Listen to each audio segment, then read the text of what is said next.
Some people forgive. I take notes. Every slight, every insult, every betrayal. And when the timing's right, I don't yell. I don't fight. I don't even warn them. I just turn the page and cross their name off. That's who I am. And this is the story of the biggest name I ever crossed out. I'm 33 now. This all started when I was 25, working at a high-profile PR agency in the city. I wasn't glamorous. I wasn't the star. I was the workhorse, the one who stayed late, fixed mistakes, made sure deadlines didn't crumble. And for a while, I thought that was enough. Until I learned the hard way. In some places, hard work doesn't get you far. Loud lies do. And nobody knew that better than Claire. Claire was everything I wasn't. Blonde, loud, expensive shoes, designer bags, fake laugh that filled every room. Clients loved her. Managers adored her. She was the face of the agency. But behind the scenes, she was poison.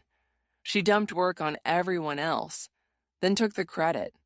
She whispered rumors about anyone who threatened her shine, and she always smiled while doing it. People called her ambitious. I called her dangerous, and I made a note. It happened during a massive campaign for a luxury brand. I had built the strategy from scratch, weeks of research, sleepless nights, creative ideas no one had dared to try. The day of the client pitch, Claire swooped in, flashing that $1 million smile. And then she presented my work, word for word, slide for slide. The clients applauded. My boss clapped her on the back. Brilliant, Claire. And me? I sat there, choking on rage, watching her bask in the glow of my fire. Later, she leaned close, whispered in my ear, "You're smart, but smart isn't enough. You need teeth. Lucky for me, you don't bite." That was the moment. The moment I stopped being prey. The moment I decided I would not forgive. From that day forward, I kept a notebook. Not literally, not one you could touch.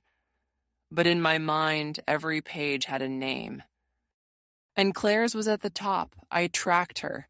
The fake expense reports, the client dinners that were actually spa days, the junior staff she bullied into silence, the tiny lies that built her empire. I wrote it all down. Meanwhile, I played dumb, smiled when she shined, nodded when she bragged, stayed invisible. But invisibility has power. It makes people careless. And Claire was careless. One night around midnight, I was still in the office finishing edits she'd dumped on me. Claire walked past my desk, tipsy from some party, and said, "You'll never get promoted, you know. You're too boring, too safe. People like you keep the lights on, but people like me run the world." Then she giggled and left. I stared at my screen, fists clenched, vision blurred, and I swore I'd take her world away. Revenge isn't about speed, it's about precision. I spent 2 years sharpening my knives. I funneled her mistakes upward, slowly, subtly. An anonymous tip here, a concerned email there. I never overplayed my hand, just enough to plant doubt. Meanwhile, I built alliances, befriended the juniors she abused, listened when they vented, documented their stories. And when Claire finally went too far, overpromising a client deliverable she couldn't possibly deliver, I was ready. If you think I'm obsessive, maybe I am. But tell me honestly, if someone stole your work, mocked you, and built their success on your back, wouldn't you keep receipts too? The collapse happened fast. Claire had promised the client results that were not just ambitious, they were fraudulent. She faked numbers, manipulated charts, lied in emails. I had proof of all of it. And when the time came, I slid the folder across the table to the one person who mattered most. The client's legal department. Not HR, not my boss. The client. Because in PR, reputation is everything. And I knew once the client lost trust, Claire was done. The fallout was nuclear. The client threatened to pull millions in contracts. The agency panicked. An internal investigation began. Emails traced, expenses questioned, lies uncovered. And at the center of it all, Claire. She was suspended within days, fired within weeks. And me? I kept my head down. Innocent, invisible. No one suspected a thing. The day she left, the office was silent. No laughter, no smiles. She packed her designer bags, face pale, eyes hollow. Her world, the one she said she ran, was crumbling. And I stood there, pretending not to watch, heart pounding with satisfaction. Word spread fast in the industry. No one would hire her. Her reputation, shredded. And me? I finally got promoted. Not because I asked, not because I demanded, because without Claire blocking me, people finally saw what I could do. At first, it was intoxicating, sweet, addictive, but revenge leaves an aftertaste. Sometimes, late at night, I think about the look on her face.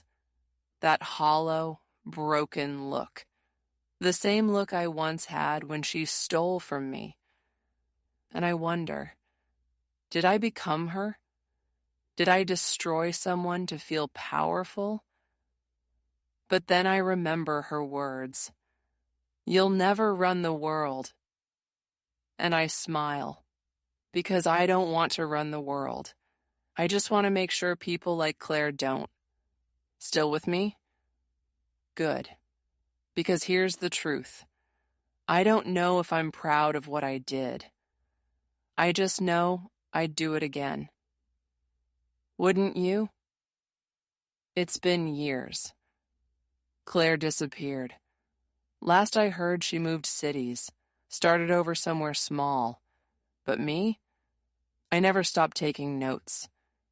Because once you learn how to keep receipts, you can't unlearn it. Every meeting, every betrayal, every smirk. It goes in the book. And when the time is right, the page turns. The name gets crossed out. So yeah, some people forgive. I take notes. And trust me, you don't want to find your name in my book.